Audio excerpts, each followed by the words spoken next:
You step softly across the tiled floor of a gaslit Victorian scullery, your slippers brushing past a shallow bowl of milk. Something rustles under the wood stove, and you freeze. Not out of fear, but habit, because you know who's hiding there. Your hedgehog. Not a pet, exactly. More like an unpaid intern in pest control. Victorian kitchens, you'll recall, aren't the shiny marble affairs of today's Instagram posts.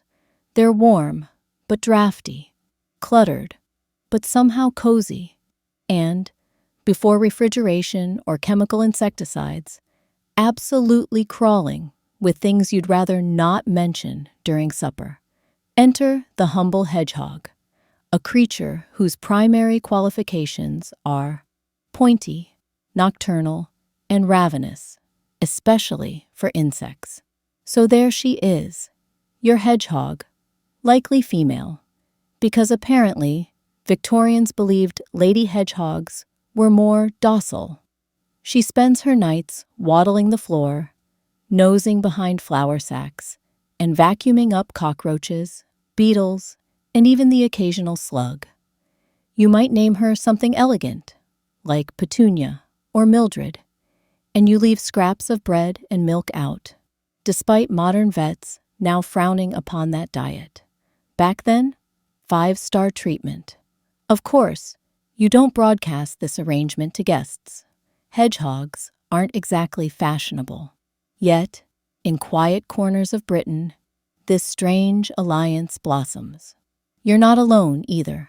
One 19th century manual offhandedly refers to hedgehogs as ideal for kitchen hygiene, like it's just a thing normal people do. And in urban areas where rats and insects are a menace, this spiny roommate becomes surprisingly practical. But even then, debate simmers. Some Victorians argue hedgehogs are unclean or carry disease. Others claim they bring luck, which is frankly the more fun theory. The truth, uncertain. Scholars still disagree on how widespread this practice really was, or whether it sprang from rural traditions, urban desperation, or both. Still, you trudge across the kitchen and watch Petunia snuffle by your boot, oblivious to her niche role in history. She sneezes. You nod respectfully. You glance up from your embroidery, careful not to spill tea on the velvet footstool, and hear it again. A faint snort, a soft clatter near the coal scuttle. Your hedgehog is making her evening rounds. And while your housemaid rolls her eyes, you know better. Mildred, the hedgehog, is not just a kitchen oddity anymore. She's become a social symbol among certain circles of Victorian society, especially those fond of eccentric charm. The idea of keeping a hedgehog indoors gains curious traction. It begins as utility, of course. But when has upper-class Britain ever left well enough alone? Soon, the hedgehog is no longer just a pest controller. She's a talking point, a dinner anecdote, the subject of an illustrated letter to your cousin in Yorkshire. Some ladies go full theater with it. Hedgehogs, dressed in ribbons, ill-advised. Hedgehogs cradled like lapdogs, painful. Even hedgehogs perched on hearthrugs for naturalistic effect. At least one countess, though her name is disputed, supposedly kept a pair in her breakfast parlor and let them roam free among the muffins. The household cat was said to sulk about it for weeks. Of course, there's backlash. Etiquette guides of the time walk a fine line. One gently scolds that bramble creatures have no place among scones, while another, more whimsical volume, suggests that hedgehogs reflect a lady's earthy sensibilities. You picture Mildred snuffling beneath your fainting couch, blissfully unaware she's now a symbol of rustic charm. or rural embarrassment, depending on who's judging. Even household staff have opinions. Some adore the hedgehogs, feeding them secret biscuits. Others dread their little feet and bristly sneakiness. More than one maid has reportedly stepped on one mid-rush, leading to stifled shrieks and smashed crockery. Still, you persist, because in an age of powdered wigs and horse manure-slicked streets, there's something comforting about having a quiet, diligent creature poking around in your scullery, even if she occasionally gets stuck behind the umbrella stand. And scholars, still scratching their heads, was this trend a widespread, upper-class quirk, or just scattered eccentricity? Diaries hint at both. But one thing's for sure. Mildred's got range. By now, you've grown oddly fond of your spiny little housemate. You even catch yourself humming when you refill her saucer. Oat milk, now, because you read in a modern pamphlet that dairy isn't ideal. She doesn't seem to mind.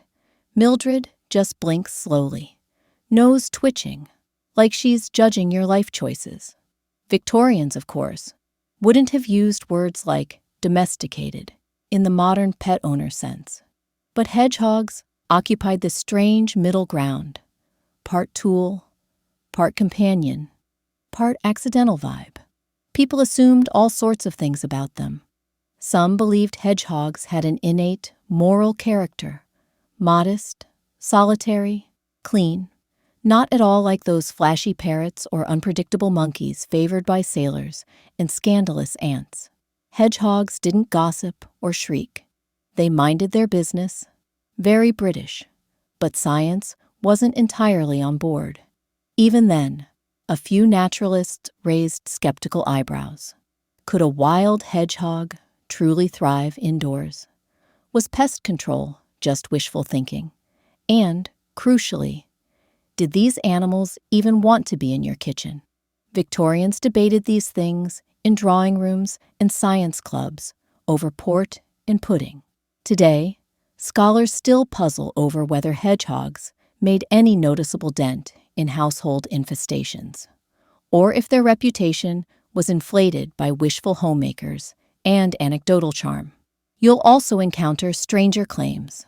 One widely shared belief was that hedgehogs could steal milk from sleeping cows by sneaking underneath them, a biological impossibility that's been debunked but still makes its rounds in folklore. Others thought they had supernatural pest-repelling energies, as if their presence alone could shame a rat into leaving. There's even an account, just one, of a hedgehog being used to guard a stash of sugar cubes. Bold choice. And then there's the snuff box theory. Yes, snuff boxes. A few rather poetic historians suggest that some hedgehog spines may have been used in grooming tools or dainty containers, though evidence is wispy, a topic of ongoing debate, as academics politely put it. You yawn, stretch, and shuffle toward bed. Mildred is curled near the hearth, snoring lightly, if you can call that odd wheezing noise a snore. She's done her rounds, eaten her crumbs, and settled in. Not bad for a pest.